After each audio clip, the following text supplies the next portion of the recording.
નમસ્કાર રામ રામ મિત્રો, અત્યારે આપણે આજે એક એવી ચોંકાવનારી ઘટનાની વાતચીત કરવાના છીએ કે જે સાંભળીને તમે પણ ચોંકી જશો. મિત્રો, તમે એવું સાંભળ્યું હશે કે પ્રેમની કોઈ પરિભાષા નથી હોતી, પરંતુ પ્રેમની એક અલગ ભાષા હોય છે.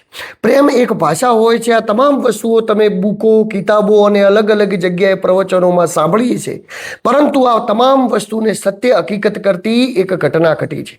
ઘટના એવી છે કે ભાવનગર જિલ્લાના પાલીતાણા તાલુકાના ગરજીવા ગામની અંદર એક એવી ઘટના ઘટી કે જેનાથી સમગ્ર લોકો ચોંકી ગયા. ચોંકી એટલા માટે ગયા કે એક શિયાળે એક વ્યક્તિને પકડે છે અને ત્યારબાદ એ વ્યક્તિને શિયાળ છોડી અને ચાલી જાય છે, એટલે કે એનો શિકાર કરતી નથી. ત્યારે સમગ્ર લોકો સામે જ્યારે આ ઘટના આવી ત્યારે સમગ્ર લોકો ચોંકી ગયા કે આ ઘટના કેવી રીતે ઘટી અને એ વ્યક્તિને છોડીને શિયાળ કેવી રીતે ચાલી ગઈ. સમગ્ર ઘટનાને આપણે ઊંડાણપૂર્વક વાતચીત કરવાના છીએ. મારી સ્ક્રીન ઉપર પણ એક વિડીયો શેર થઈ રહ્યો છે.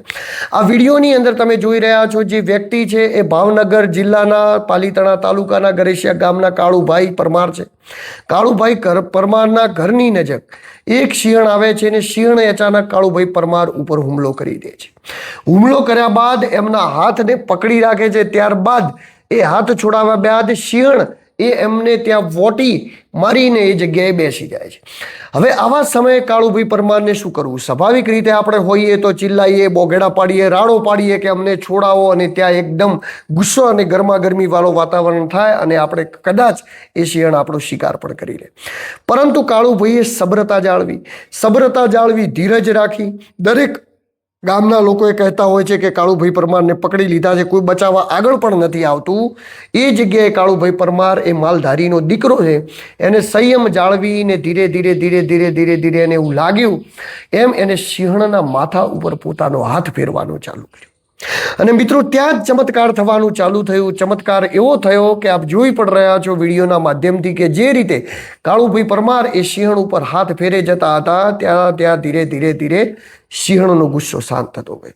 સિંહણને એવું લાગતું ગયું કે મેં જેને શિકારના જડબાની અંદર ઝડપડ્યો છે એ કોઈ મારું માણસ છે, એ મારા પ્રત્યે પ્રેમ દાખવે છે, મારા પ્રત્યે પ્રેમની આજીજી કરે છે. આ જોઈને સિંહણનું હૃદય પણ ધીરે પરિવર્તન થતું ગયું અને ઘાયલ થયેલા હાલતમાં કાળુભાઈ પરમારને એ જગ્યાએ સિંહણ છોડી અને ધીરે ત્યાંથી ચાલી ગઈ. અડધો કલાક સુધી આ કાળુભાઈ પરમારે સિંહણ સાથે સંઘર્ષ કર્યો.